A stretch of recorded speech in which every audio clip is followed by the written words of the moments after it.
Gale Weathers talked frequently about her interactions with Sidney Prescott during Scream 6. Despite this, fans weren't able to see the conversations that went on between the pair, or what the entire context of their discussion was, until now. Hello everyone and welcome to today's installment of Beyond the Mask. Today, we're taking a look at Sidney's placement in Scream 6, what Gale Weathers said to her when she phoned her, and why Sidney didn't show up in New York.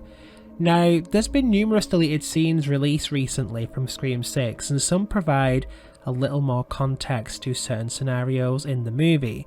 Granted, there isn't much to help us understand what went on between Sidney and Gale during their conversation in Scream 6, so I decided to write my own. As most of you know, I've been writing my own Scream novelizations, and this particular scene was something I wrote to tie into Scream 6 perfectly. I have waited patiently to see how Radio Silence were going to incorporate Sidney into Scream 6, but obviously there's very few details.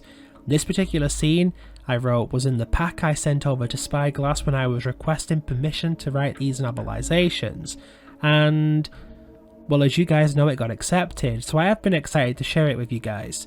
So here goes, let's read what happened when Gale called Sidney in Scream 6. This phone conversation occurred literally just after Gale attempted to call Sam in her apartment near the start of the Ghostface attacks in New York and just before the bodega store scene. A darkened house with very little to light the way. A peace cloaked this home, like a comfort blanket wrapped around a child. Surrounded in greenery outside, the home lay further back down a pathway, remote, yet surrounded by other homes on the street. Night had fallen on this suburban area, and the people who lived here were clearly asleep. Inside the master bedroom, a busy-looking room full of furniture, photos covered the walls, family photos.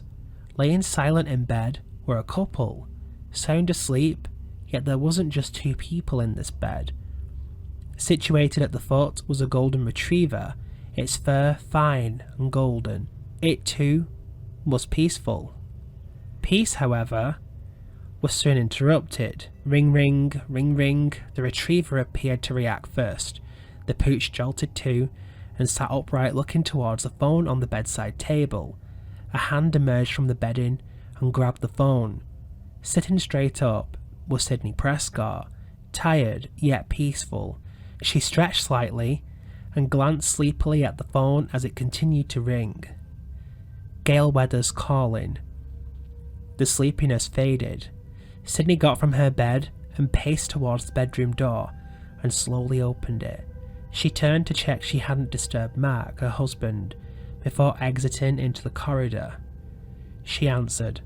"Gale," said Sidney. It was abrupt, but Sidney knew if Gale was contacting her, something was happening. Something bad. After all, they hadn't spoken since Woodsboro. "Hey Sidney, I hope you're okay," said Gale on the phone. Sidney carried the conversation into the living room. Gale was never great at sincerity. "I'm fine. How are you? How was the book?" replied Sidney. Ouch. Still sore. Sidney understood why Gale went on to write a book about the events from Woodsboro, but she didn't understand why she lied about her decision not to make it.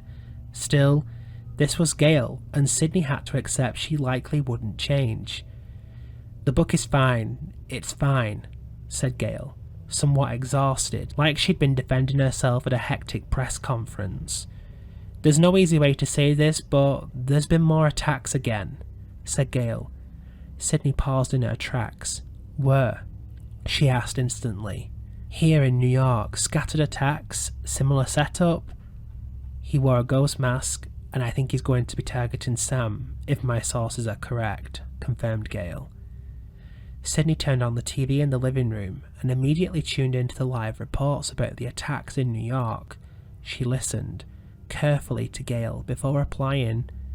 "You need to warn Sam," said Sidney. "I've tried calling her, but she's screening my calls, I think," said Gale. Sidney understood why. She knew how Sam likely felt, especially with how Gale liked to portray her characters in her books. "I can come out to you, but I need to get the girls and Mark out of the way first," said Sidney. She rose from the living room sofa and walked back into the kitchen. "No, Sidney, you need to take the kids. and go with Mac yourself.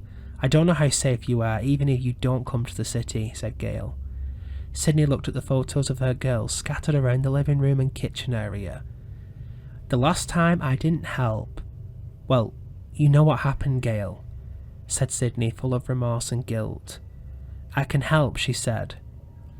Come on, do you think these killers will ever get me? How long have we been doing this now? Asked Gail. And do we? Begun Gail. But the words stopped her. Tears welled up in Sydney's eyes. She took a breath for a moment as she shared in the grief that Gail was experiencing.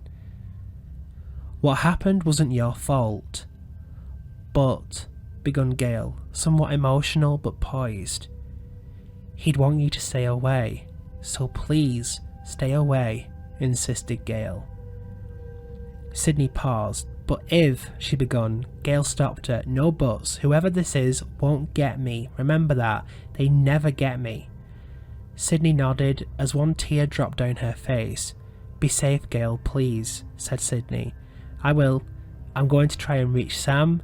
If she keeps screaming, I may have to track her down the old-fashioned way, said Gail, full of confidence.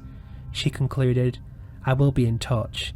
They both said bye. As Sydney placed the phone down, she walked towards the TV. We will keep you updated on the latest attacks in the city, but it definitely seems that this won't be the last we've seen of this crazed maniac in New York tonight.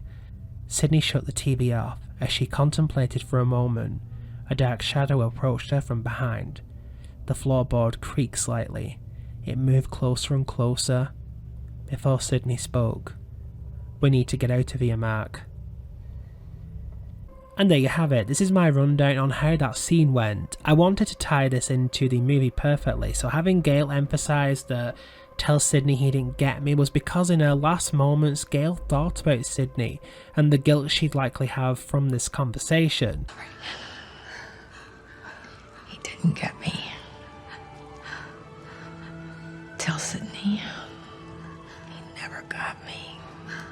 Sydney wanted to join the fold in New York, but Gail actually protected her.